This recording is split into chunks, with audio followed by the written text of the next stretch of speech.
Welcome to Alabama Justice Lawyering Up.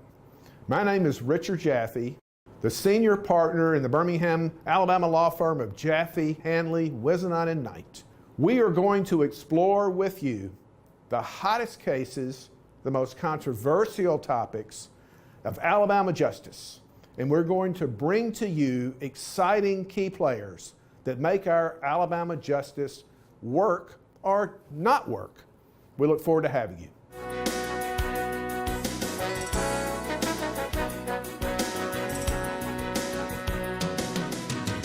Welcome to our inaugural show of Alabama Justice.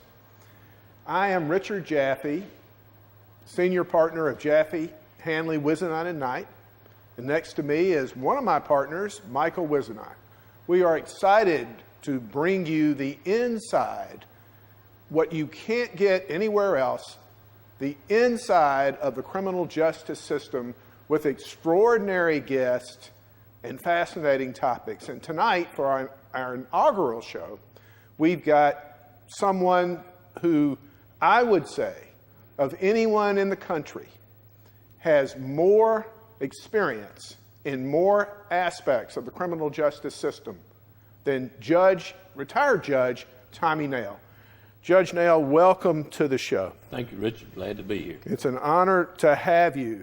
So let's start off with, tell us a little bit about you and how you became a lawyer and then a judge. Well, you want me to start? Anywhere how early? you'd like. Yeah. Well,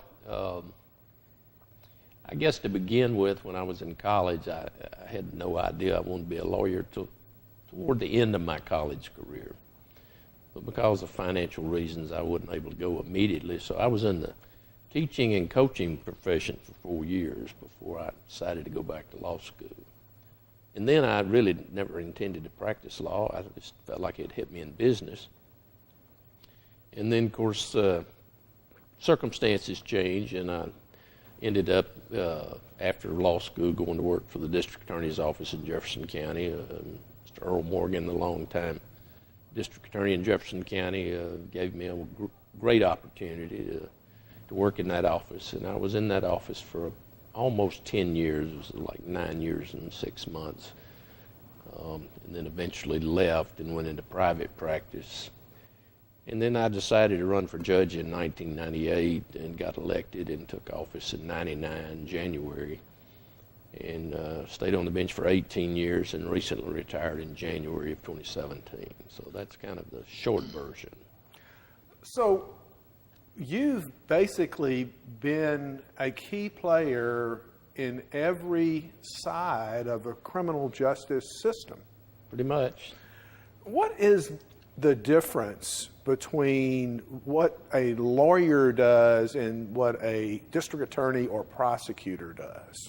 Well, a lawyer, whether he be a prosecutor or a defense attorney, is an advocate for their particular client or their side. If you're the prosecutor, you're representing the state of Alabama. Lawyers represent an individual, and their job is to advocate for that. I view a judge as more of a referee. He used to call balls and strikes, try to see that both sides get a fair trial. You're not advocating for the prosecution or you're not advocating for the defense. Hopefully, if every segment of the system works properly, the results are a fair outcome. It's when one or the other breaks down that their problems arise. And I heard you say that you became a lawyer initially because you thought it would help you in business, but then you were both a prosecutor and a defense lawyer. What made you decide to run for a judge and become a judge? Well, you know, I'd been a defense lawyer for 15 years when I decided to run for judge, and you want the true story is I got mad at a judge and I thought, well, you know, I can do a better job than that. And there was an opportunity for an open seat, a new position was created by the legislature because of the crowded dockets in Jefferson County, and I said, well, I'll just run for it. And I did and got elected. So that's kind of the motivation that got me into the judge business, so to speak. And I remember when that happened, because you and I were in court trying the longest, at the time, federal criminal case in the history of Birmingham. At least the capital case. It was at least the capital murder case. That's right. And it was amazing because you had very little time to campaign, and yet you won very handedly. Well, you know, sometimes circumstances, things come together, and, you know, it was one of those situations, I think, where everything came together for me. We finished that trial in August in federal court, and the election was in November, and the federal judge was kind enough to let me withdraw from the appeal that followed from that trial. So if she hadn't, I would have really been in trouble, but it worked out okay.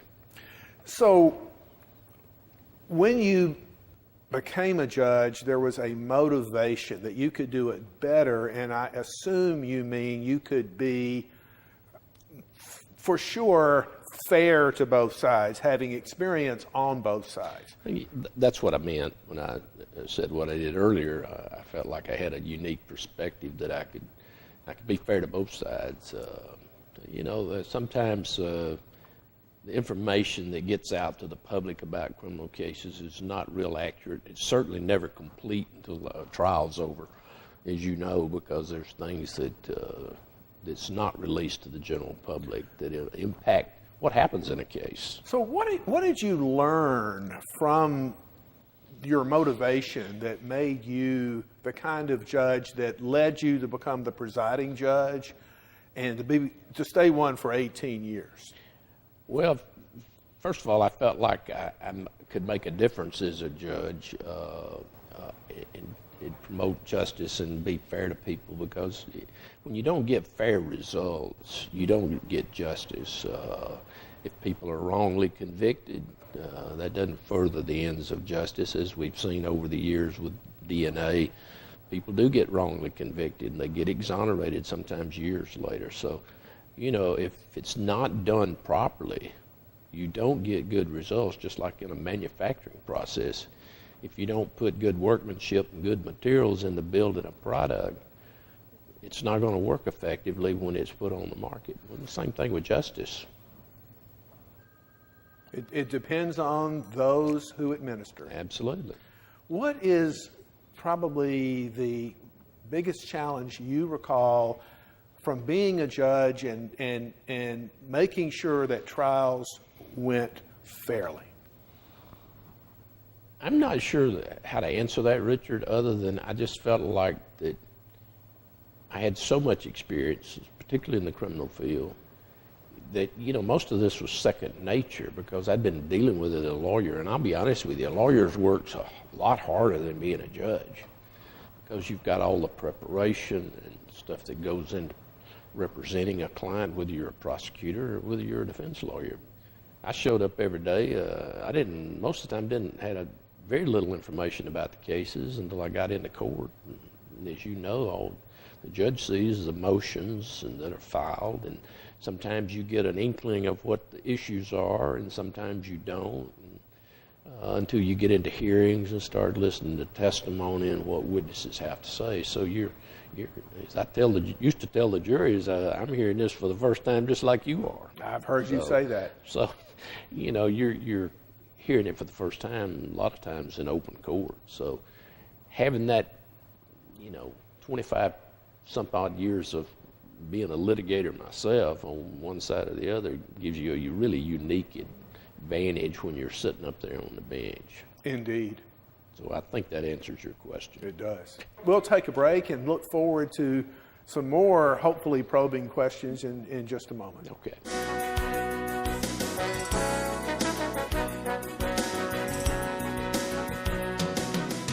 Head to Carl Cannon. Their dream team makes it real easy to do business. Here at Carl Cannon Chevrolet, we offer a wide variety of vehicles. Trucks is one of our main things that we have here.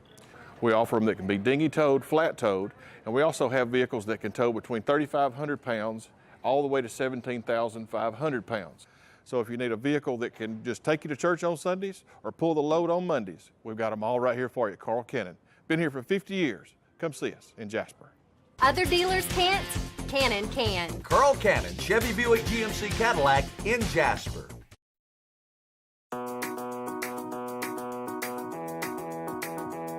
Every day, students at Bevel State Community College tell their own stories. They tell them through the accomplishments they achieve, the choices they make for career success, and through recommendations they share with friends. With 5 locations serving 7 counties and tuition lower than 4-year colleges, now is the time to start writing your own success story. Your story starts at Bevel State. Head to Carl Cannon. Their dream team makes it real easy to do business.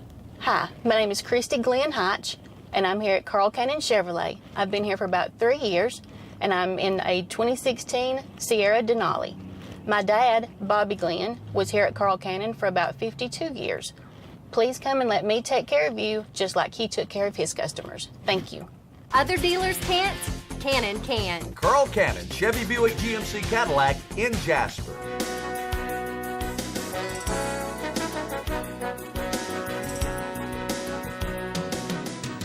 Welcome back, and I'd like to begin this portion of our interview with asking you, is there a large difference between the quality of lawyers on both sides, prosecutors and defense lawyers, in your courtroom? And Well, yeah, it's like any other profession. You see some people are better suited for litigation than others. Unfortunately, some lawyers don't always prepare the way they should. They're not always as knowledgeable about the rules of evidence and procedure as they should be. So you see it vary all over the board. It's always a pleasure to try a case where both lawyers are prepared and know what they're doing and know the rules. It's very difficult when one side, or both sometimes, don't know the rules, they're not very prepared, and it's very difficult to ensure that both sides get a fair trial when that occurs. And if either lawyer doesn't really know the rules of evidence, et cetera, that can affect the fairness result. Absolutely. Evidence gets in that maybe shouldn't get in. Maybe evidence doesn't get in that should get in. So it really affects the quality of the decision if the lawyers don't know the rules and don't know the evidence and are not prepared. Judge, a lot's changed since you've been on the bench, and including from the perspective of judicial administration, and a lot of constraints that the legislature put on you in the past couple of years. Talk about that. What did you go through on the bench and from that perspective? Well, we've seen a big change. In 18 years, we went from all paper filings to it's all online or computer generated now. So that's a big change. But we went through a series of budget cuts in the judiciary going back probably 10 years or more ago. And I mean, there were severe budget cuts. There were people laid off, programs were discontinued that really promoted justice and tried to reduce recidivism and deal with the drug problems that all society deals with. So that was probably the biggest frustration of not having the proper funding for the judiciary and losing the resources, and we had limited resources to begin with. And so we're still trying to recover from all of those budget cuts that we went through. Right. And what did that do to litigants that were cogs in the wheel of the system? Well, of course, it slows things down sometimes, and they used to say justice delayed is justice denied, but it reduced the number of jury weeks from like 44 jury weeks a year to at one time as low as 20, I believe, and then we gradually got some of those back, and at the last count, I think we had like 28 jury weeks a year, but that's still a significant drop from what we had when the budget cut started. It is. So that seems like a long time. If only 28 people can, or 28 jury weeks, not necessarily 28 people, but a very few amount of trials that can be had during that time. How long do you think it really takes from a person that gets arrested to someone actually getting to trial? Well, the last figures I saw, it's somewhere minimum, and this is just minimum, a year. And sometimes it can be even longer depending on the complexity of the case, the problems associated with the case. I mean, it takes over 2 years to get a drug analysis done from the Department of Forensic Sciences, which went through all these tremendous budget cuts too. So DNA takes even longer to get the results back from the lab. So, I mean, it slows everything down when you don't have the resources to process stuff. So if you have a, how can that prevent the state from proving their case, or from the defense being able to shed light on what really happened that day and put up a proper defense? What are some of the issues that go into make that difficult? Obviously, if you can't get a DNA result, test result from the, let's say it's the prosecution that needs it, juries love DNA. I mean, it's so scientifically proven to be accurate that it's a tremendous tool for a prosecutor if he's got it, and can many times establish guilt beyond any doubt. Same can be said for the defense. If you've got someone who didn't do it and you're sitting in jail waiting on a DNA result for 3 years, and it turns out to exonerate the person, then they've lost 2 or 3 years of their life sitting in jail waiting on the results. So it can have a big impact on people's lives and the system. And it slows everything else down behind it. So when we started in the 70s, I recall that alcohol was such a huge component of so many cases, and now it seems to be drugs. Well, drugs, it's a tremendous problem. As you know, the opiate epidemic with heroin and fentanyl, and those drugs are just, it's almost an epidemic proportion in this state, particularly in Jefferson County. At one point, we were getting 1 OD a week from heroin and fentanyl. So it's a tremendous problem. It's just a sad state of affairs. So there are now programs that the courts offer when people are at least charged with drugs, at least some drugs. Well, we have programs. You know, we're limited in the programs we have, and it all gets